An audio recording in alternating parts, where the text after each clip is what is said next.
नमस्कार, राजस्थान का राज तिलक देख रहे हैं आप। मैं हूं आपके साथ पूजा। आज अपने शो में 4 बड़ी खबरों से धमाका करेंगे।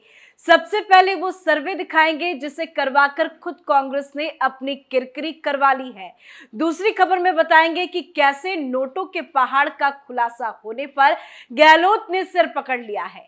बात करेंगे कि कैसे कांग्रेस के दावेदार के घर ईडी ने हल्ला बोल दिया है। सभी खबरों पर चर्चा करेंगे। उससे पहले एक नजर इस वक्त की हेडलाइंस पर। कांग्रेस के सर्वे ने बढ़ाई राहुल गांधी की टेंशन। गहलोत के बड़े बड़े मंत्रियों के खिलाफ लोगों में नाराजगी। कांग्रेस की डूब सकती है नैया। घोटाले पर बीजेपी ने की गहलोत की घेराबंदी। पेपर लीक मामले में एक्शन के लिए धरने पर बैठे किरोड़ी लाल मीणा। लॉकर में 500 करोड़ छुपे होने का दावा। पेपर लीक मामले में ईडी का बड़ा एक्शन। उदयपुर से कांग्रेस के सबसे बड़े दावेदार दिनेश खोडनिया के घर छापा, मिले कई सबूत। राजस्थान बीजेपी अध्यक्ष के दावे से कांग्रेस में हड़कंप। कहा कांग्रेस को नहीं मिलेगी 21 भी सीट, इस बार गहलोत का होगा सुपड़ा सा। तो सबसे पहले बात कांग्रेस में छिड़े बवाल पर। राजस्थान चुनाव के पहले कांग्रेस अपने नेताओं का सर्वे करवाकर बुरी तरह से फंस गई है। कांग्रेस के जिन नेताओं का सर्वे डिजाइन बॉक्स और कांग्रेस पार्टी ने कराया है, उसमें तमाम हैवीवेट मंत्रियों की हालत खराब पाई गई है। पिछले 3 महीने से सर्वे चल रहा था और प्रदेश की सभी 200 विधानसभा सीटों पर सर्वे हुआ है। सर्वे में अलग अलग नतीजे आए हैं, नेगेटिव भी और पॉजिटिव भी। सबसे ज्यादा चिंता मौजूदा मंत्रियों और विधायकों को लेकर सामने आई है। प्रदेश में लगभग 93 ऐसी सीटें हैं जिन पर पार्टी कैंडिडेट है वो खुद को कमजोर मान रहे हैं। 52 ऐसी सीटें हैं जहां कांग्रेस 2008, 2013 और 2018 में हुए पिछले 3 चुनाव लगातार हारी है। 41 ऐसी सीटें हैं जहां 2008 में जीती लेकिन उसके बाद 2013 और 2018 के चुनाव में हारी है। 50% से ज्यादा मंत्री विधायकों को लेकर एंटी इनकम्बेंसी सामने आई है। सबसे पहला नाम है शांति धारीवाल का। वो प्रदेश के यूडीएच मिनिस्टर हैं। वो अपने बेटे को चुनाव लड़वाना चाहते हैं लेकिन जमीनी धरातल पर मंत्री के खिलाफ बहुत ज्यादा नाराजगी है। दूसरा नाम है बीडी कल्ला बी का। कल्ला की भी उम्र काफी हो गई है। बीडी कल्ला बीकानेर से आते हैं। प्रदेश सरकार में शिक्षा मंत्री हैं। उस सीट पर पहले तो मुख्यमंत्री के ओएसडी लोकेश शर्मा ही ताल ठोक रहे थे। एंटी इनकम्बेंसी की वजह से विरोध बहुत हो रहा है, तो ऐसे में कांग्रेस में कई मंत्रियों को लेकर नाराजगी भी सामने आई है। वहीं प्रसादी लाल मीणा की भी स्थिति अच्छी नहीं है। वो स्वास्थ्य मंत्री हैं और लालसोट से चुनाव लड़ते हैं लेकिन सर्वे में प्रसादी लाल मीणा चुनाव हार रहे हैं। भजन लाल जाटव पूर्वी राजस्थान से दलित राजनीति में बड़े नाम हैं। पीडब्ल्यूडी मंत्री हैं लेकिन स्थानीय लोगों में मंत्री को लेकर बहुत ज्यादा नाराजगी है। महेश जोशी जयपुर के हवा महल से ब्राह्मण चेहरा है। इस बार हवा महल से महेश जोशी भारी मतों से चुनाव जीते थे लेकिन महेश जोशी का स्थानीय विरोध हो रहा है। साथ ही उनके बेटे को लेकर जो मामले उठे हैं उसमें भी काफी किरकिरी हुई है। सर्वे में महेश जोशी भी सीट हारते नजर आ रहे हैं। गोविंद सिंह डोटासरा लक्ष्मणगढ़ से बड़े नेता और प्रदेश अध्यक्ष भी हैं। एक जाट चेहरे के तौर पर सामने आए हैं। उनकी स्थिति बहुत ज्यादा बेहतर नहीं है लेकिन अन्य नेताओं की तुलना में लक्ष्मणगढ़ सीट से गोविंद डोटासरा चुनाव जीते हुए नजर आ रहे हैं। साले मोहम्मद सरहद के पास जैसलमेर से चुनाव लड़ते हैं लेकिन इस बार पोखरण में मुस्लिम समुदाय से ही बहुत ज्यादा साले मोहम्मद को लेकर नाराजगी है। प्रतापपुरी महाराज जो कि पिछली बार चुनाव लड़े थे, एक बार फिर से चुनावी मैदान में हुए तो साले मोहम्मद का सियासी समीकरण बिगड़ सकता है। सर्वे में प्रताप सिंह कचरीवास जो जयपुर के सिविल लाइन से चुनाव लड़ेंगे, उनकी स्थिति सामान्य है। बीजेपी का कैंडिडेट पर ही प्रताप सिंह खाचरीवास के सियासी समीकरण पर निर्भर करेगा। तो वहीं रामलाल जाट भीलवाड़ा से चुनाव लड़ते हैं लेकिन इस बार सर्वे में रामलाल जाट की स्थिति बेहद खराब है। कई मामलों में रामलाल जाट का नाम उछला है और सर्वे की रिपोर्ट के मुताबिक स्थानीय लीडरशिप में रामलाल जाट कमजोर पड़ रहे हैं। शकुंतला रावत गहलोत सरकार में एक बड़े गुज्जर चेहरे के तौर पर प्रोजेक्ट करने की कोशिश की गई है लेकिन स्थानीय विरोध के चलते शकुंतला रावत को लेकर बहुत ज्यादा नाराजगी है। सर्वे में शकुंतला रावत भी अपनी सीट पर कमजोर पड़ती नजर आ रही हैं। कांग्रेस के सर्वे ने जहां एक और बीजेपी को मजबूत कर दिया, वहीं अपने ही नेताओं को कांग्रेस में युद्ध छिड़ गया। गहलोत को इस सर्वे के बाद अपनी हार साफ साफ दिखाई देने लगी है। तो एक तरफ अपना सर्वे देखकर कांग्रेसी रो रहे हैं, दूसरी तरफ घोटालेबाजों की तिजोरी खुलवाने के लिए बीजेपी ने हल्ला बोल दिया है।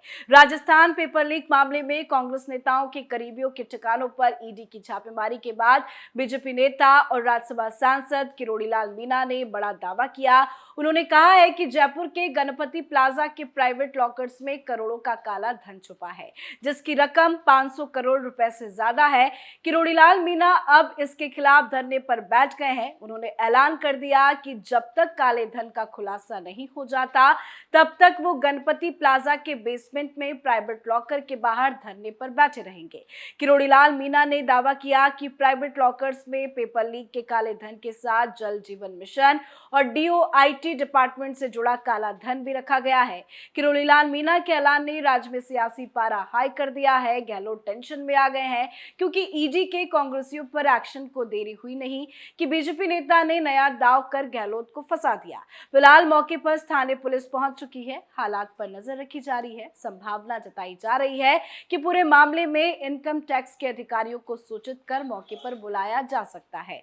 वहीं किरोड़ीलाल मीणा का दावा है कि यहां 100 निजी लॉकर्स में 500 करोड़ रुपए का काला धन और 50 किलो सोना रखा हुआ है। उन्होंने पुलिस से लॉकर्स खोलने की मांग की है। हालांकि मीणा ने ये खुलासा नहीं किया कि ये लॉकर्स किसके हैं। वैसे मीणा ने ये कहा है कि वो नामों का खुलासा बाद में करेंगे। उनका कहना है कि अगर नामों का अभी खुलासा होगा तो राजनीतिक दबाव में लॉकर्स नहीं खोले जाएंगे। बीजेपी ने मीणा को आगामी विधानसभा चुनाव के लिए सवाई माधोपुर सीट से उम्मीदवार बनाया है। मीणा ने कांग्रेसियों के घोटाले पर बड़ी चोट मारी। तो एक तरफ बीजेपी कांग्रेस को घेर रही है, तो दूसरी तरफ ईडी ने कांग्रेस नेताओं के घोटाले पर एक्शन शुरू कर दिया है। चुनाव से पहले ईडी ने उदयपुर सीट से दावेदारी जता रहे कांग्रेस नेता दिनेश कोर्नैया के घर पे छापा मारा है। कार्रवाई की खबर जैसे ही सामने आई, कांग्रेस में हड़कंप मच गया।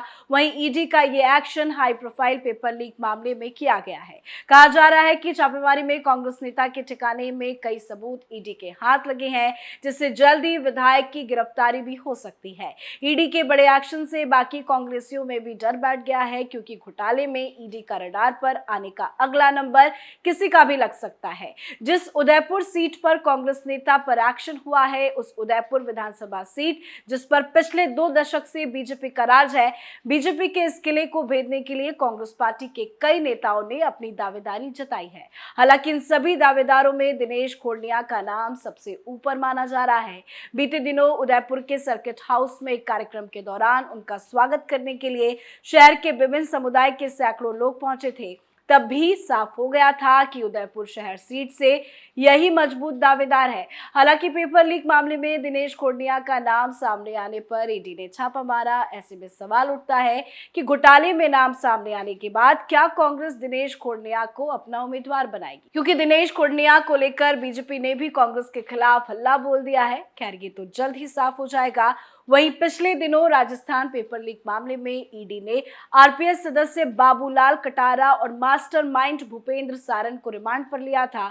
इसके बाद उनसे पूछताछ हुई थी। दिनेश कोर्नैया का पेपर लीक मामले में नाम सामने आने पर ईडी ने छापा मारा। ये कार्रवाई सिर्फ डूंगरपुर में दिनेश कोर्नैया के यहाँ नहीं हुई, बल्कि इसके अलावा राजस्थान में 6 जगह और लोगों के घर पे भी रेड मारी गई।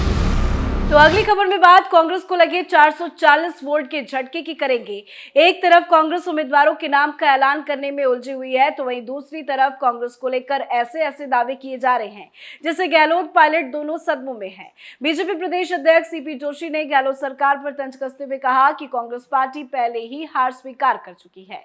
कांग्रेस पार्टी निराशा में है और कांग्रेस पार्टी के बयान के मुताबिक उन्होंने हथियार डाल दिए हैं। जोशी ने कहा कि कांग्रेस सरकार ने 4.5 साल में घोषणाओं के अलावा कुछ नहीं किया और धरातल पर कुछ नहीं है। आगामी विधानसभा चुनाव में कांग्रेस 21 सीटें भी नहीं जीत पाएगी। इस बार कमल खिलेगा। कांग्रेस नेता राहुल गांधी ने भी मान लिया है कि वो राजस्थान में जीतने वाले नहीं हैं। उनके नेता और विधायक भी मान रहे हैं कि घोषणा पत्र में किए गए वादे अधूरे हैं।